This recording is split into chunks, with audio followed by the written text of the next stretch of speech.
Hello world, my name is Jade, otherwise known as ScarletRebel, and today I'm going to talk about the Devil's Ruin quest because I have lots of opinions.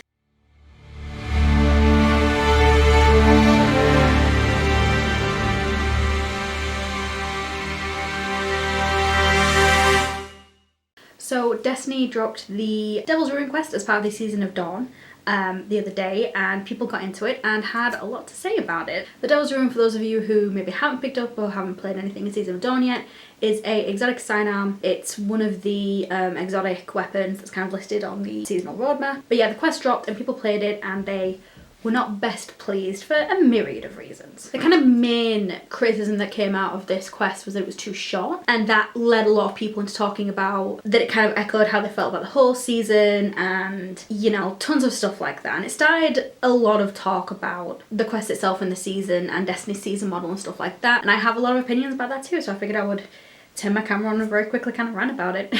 But before we get into how I feel about it and other people's opinions and stuff like that, let me just briefly explain how you actually call the weapon. So in Season of Dawn, there are some bounties that you can pick up from things called obelisks, which are kind of around the world. They're helping Osiris kind of keep the timeline the way it should be. They are called time loss bounties, and they each have a different weapon, and every time you pick one up you'll get a random objective in order to be able to get that weapon. The idea is that the weapon is lost in a timeline and you have to do certain things to get it into your timeline so you can be able to use it. And that's kind of what the Devil's Ruin weapon ended up being when you actually acquired it. So the first step was to go into Sundial, which is the Season of Dawn 6-player activity. It's not something that's going to stick around forever, it's just here for this season. You go into the Sundial, doesn't matter what level difficulty that you do, and then at the very end on the rewards page you get to pick up the quest. Nice and simple. Really doesn't take more than about half an hour maybe. The next step is to go talk to Saint 14, who is kind of the main character for the season.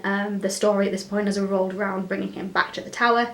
He's back in the tower, you find this time lost weapon and he tells you that he can help you fix it. And in order to help you help him fix it, or help him help you fix it, you have to go to one of the most kind of important places in Destiny's history, which is a crucible map called Twilight Gap. So before Twilight Gap was a crucible map, it was the place of a really big battle wherein the Fallen attacked the city, the last safe city, and they very nearly took it. A lot of Destiny legends were a part of that battle. Saint 14 was there, Osiris was there, Lord Shaxx was there, Andal Brask was there, you had Anna Bray, just lots of Destiny names were a part of that battle. The reason why the battle was won was because Lord Shaxx disobeyed a direct order to retreat and instead sent his frames, Redjack frames, which help him acquire Crucible grounds. There are Guardians that call themselves Redjacks as well, and basically all work to get Crucible arenas from different places around the solar system. He disobeyed a direct order to retreat, and he pushed all of his frames to the front and they battled the Fallen off kind of single-handedly. There was a few Guardians who kind of really followed him in that rallying as well. It caused this big rift in between him and Zane and other Titan figures like Zavala and Lord Saladin. He did also used to be a warlord, which is another reason why some people don't find him trustworthy, which is really interesting and unfortunately not a thing we're going to be talking about in this video. So the second step of the quest is to go to Twilight Gap. So you go to the Crucible map, whilst obviously no Crucible is going on, and you have to hunt around for dead Redjack frames. And Saint tells you that this is because they have materials that he needs to help you remake the gun, essentially, because you need materials from that time in order to be able to remake it. So the second part is definitely more of a, I guess you could call it a story mission. It's more of like a hunter-gatherer kind of scavenge mission, because you are scavenging for these parts. There's 10 you need to find. They're not too difficult to find by yourself. I was doing it with my best friend Pin and my partner Tristan, and it didn't really take us that long between the three of us. We didn't even use a guide or anything. And it's actually a really fun mission, which I'll get more into later on. So you get into the map and Saint talks to you, and then immediately Osiris gets on the comm line and asks you why you're there, and Saint tells him to go away and he won't go away, and they kind of bicker a little bit. Welcome to Twilight Gap, the place where humanity nearly died. Guardian, there are no Crucible matches scheduled for the Gap today. Osiris, how did you know we were here? I saw the Guardian arrive. You're spying on her? I watch all Guardians of stature. You say that like the warlocks and hunters sat on their hands. Get off this line, Osiris. I'm showing the Guardian something very important. Make me. You would not survive that, but you made me laugh. You can stay. If you don't know the story of Season of Dawn, the whole reason Saint has come back to the timeline as it is... Okay, how do I explain this quickly? So the whole reason Osiris and Saint have a connection is because Osiris and Saint knew each other before Osiris was exiled. Osiris built the sundial to try and bring Saint back to life, essentially, because he believed that he could because his death was on Mercury. And with our help, he did. So now Saint is back, and that's the Cliff Notes version. Cliff Notes, when we say that. So Osiris cuts in, and his excuse is that he always keeps note on Guardians of Stature, and Saint tries to get him to go away and he won't. And as you're finding these materials, they bicker back and forth like an old married couple. It's great. And then eventually, of course, Shaxx gets involved because we are on a Crucible map whilst there's no Crucible going on, and all three of them talk about the Twilight Gap, they talk about the relationships, they talk very sweetly and, like, you know, almost fondly but almost not fondly about each other. It's some of the best dialogue Bungie has ever written. The fabled Yellowhorns of legend were constructed from the armor of guardians who died here. Final deaths, all of them. What happened here wasn't your fault. Or mine. We would have lost if not for Shaxx's last stand. With Nkeichi and Abdi, and Truth, Li Feng, Anna, they all believed in him. He's more stubborn than you. I have never known him to give up, ever. He's taught me a lot. And then at the end of the mission, you have the gun. It's that simple. So, my opinion. I just feel like the Venn diagram of people that this quest was made for was casual players and lore nerds. And, you know, that little bit in the middle says Devil's Ruin Quest. I definitely consider myself a casual player. Obviously, I love this game, but I only really get a chance to play it maybe less than 10 hours a week. And this quest, I cannot tell you, was the perfect length for me, but obviously not the perfect length for someone who has gotten all the seals and all the triumphs and does the last wish raid every single week and etc, etc, etc. I'm not saying that the opinion of streamers and people who play a lot more is wrong. What I am saying is that saying that the questline is too short is a weird critique, because would you really want them to just stuff in quests beforehand to make it longer for the sake of just doing it for longer? The Devil's Ruin sidearm is a weapon that obviously represents Twilight Gap. It's obviously something that means a lot. That battle itself meant a lot. So to just stuff in quest lines for no real reason, I felt like would have been a bit disingenuous. Was the quest line short? Yes. Is that a valid criticism? Yes. It is! But that doesn't make it a bad quest inherently. I, again, as I said before, feel like the story mission was some of the best dialogue we've ever gotten in Destiny. I was so happy with it. This quest was just really heartwarming. Like, if you're not a person who cares about the story, if you're not a person who cares about the lore, fine, this is not the quest for you. There will always be quests and there will always be things in this game that aren't for you if you are not the kind of person who is obsessed with the story, as I clearly am. However, no one's giving the quest itself the highlight that it deserves, in the fact that the dialogue during that second part where you go through Twilight Gap is some of the best dialogue we've ever had in the entire game. Bungie have struggled with Destiny's story, that's not a secret. So to nail something like dialogue between three huge legends in this game, who two of which, so we only met Osiris a couple of years ago, right, in the game, and yeah, his DLC was a little bit disappointing to some people. I liked it in general, but I definitely feel like they could have done more with him as a character because he was such a legend.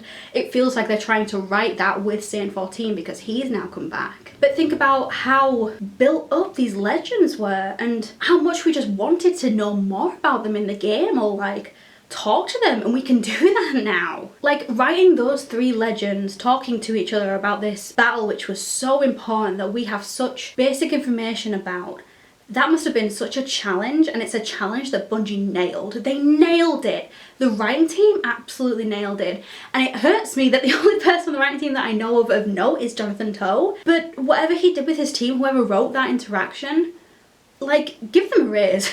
It was so funny and heartwarming, but you could still tell that there was some kind of tension between these three people. Obviously all three of them have been around and have kind of seen each other kind of rise and fall throughout, you know, however long the Destiny timeline is. You can tell that there is pride and tension and like a little bit of hurt between them. Shaxx, the Crucible. What have you done with it? It's not the crucible by which you and I were forged. took years, but Twilight Gap changed everything. After that day out there, the Crucible went from a place where we settled our differences to a place where we bettered ourselves. I heard you give out some amazing weapons to your fighters. Those weapons are earned with blood, sweat, and tears. Are you sure your fighters are bettering themselves or chasing hardware? Listen, even Guardians need to get paid once in a while. When you put it that way, you sound like that sad, lonely rat man who lives downstairs. The Drifter.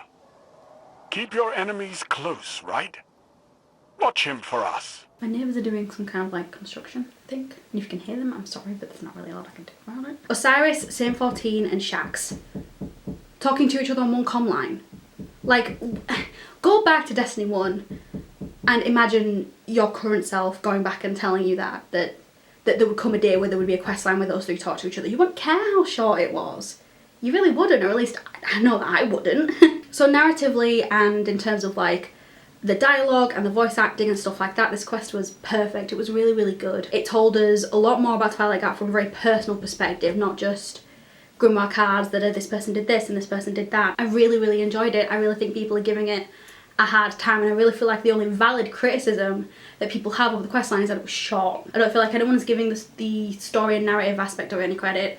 I don't feel like people are giving the story team the credit that they deserve for making a questline and a little story mission that was as good as it was. And I know that a lot of people get tired of the go into this place and fight off 5 waves of fallen model really quickly, so they definitely freshen this up by just having us hunt around for stuff and be able to listen to these legends of Destiny just talk. So that's just... Shush. So those are kind of my main feelings about the Devil's Ruin quest and about people who are criticising it. I feel like the criticism is valid, however, I would question whether or not it's needed in this case because yes, the quest was short. But also, and what, you know? The sidearm itself, I haven't had a chance to play with it, again, casual player, but I haven't had the chance to play with it and I hear that it's pretty good. It's not exactly like game breaking or anything like that, so sometimes, you know, a smaller quest isn't exactly something that's gonna break the game. And there's a lot of people now talking about how this quest is a good representation of how they feel about Season of Dawn, that there's not enough to do, there's not enough to sink their teeth in. And I know that a lot of people are trying to be on the fence and trying to say, oh, I understand that this is a casual player's dream, but what about those of us who want something to sink our teeth into? And what I would say to that is, how many quests are there that are 2 steps? How many story missions or how many raids are there that are easy to do with 3 or 4 people if you are someone who has a busy lifestyle and cannot get 6 people together every single week? I really don't feel like a 2-step quest in the whole 5 years of Destiny is game breaking. I don't feel like it is the herald of some kind of downfall. I really don't feel like it represents the fact that the season model is bad. That's something that I've been seeing a lot, is a lot of people saying this quest just kind of encapsulates how I feel about this whole season. It makes me feel like this season doesn't have a lot to do. And I'm sitting here nowhere close to the Saviour title, did not get the Undying title. The only reason I got the Reckoner title was because I had a lot of time off around about Season of the Drifter way back in March of last year. And I would argue that maybe give the season enough time to show you everything that it has before you complain about it having nothing. But that's just kind of my short little opinion. There's a whole side note that I was going to go off of on these 3 kind of masculine characters interacting with each other, because I know that there's been a lot of ire in the fandom about Saint 14's back, he should take Zavala's place. Titans all the same. He should take Zavala's place because Zavala's too soft now. Which, let me just go out there and say for my Titan mains, I don't agree with. But I was going to go off on a rant about that, but I don't really feel like it has its place in this video. But if that's something that people would want me to talk about, feel free to leave, you know, that in the comments, let me know. My name is Jade, otherwise known as ScarletRebel, and this channel is a place for me to talk about everything that I love, from beauty, from video games to D&D and comics and movies and all kinds of stuff like that. Trust me, this channel is a very eclectic place. There's going to be a lot of content about lots of different things. I just kind of do content on whatever kind of strikes my fancy, and obviously today it was a rant about a questline and people who get to play more Destiny than I do, and I'm obviously just jealous. So So please consider subscribing if you feel like you want more content like this. So I hope you all have a fantastic, wonderful day. Please leave your opinions of the Devil's Ruin quest and the season, everything in the comments. Let's start a conversation about it. I'd love to know if there's more people than just what's on my Twitter who share the same opinion as I do. And my Twitter is down in the description. I talk about and rant about Destiny a lot down there if anyone would care to join in on that as well. But anyway, I hope you all have a wonderful day. Enjoy your free exotic and I will see you all in the next video. Bye.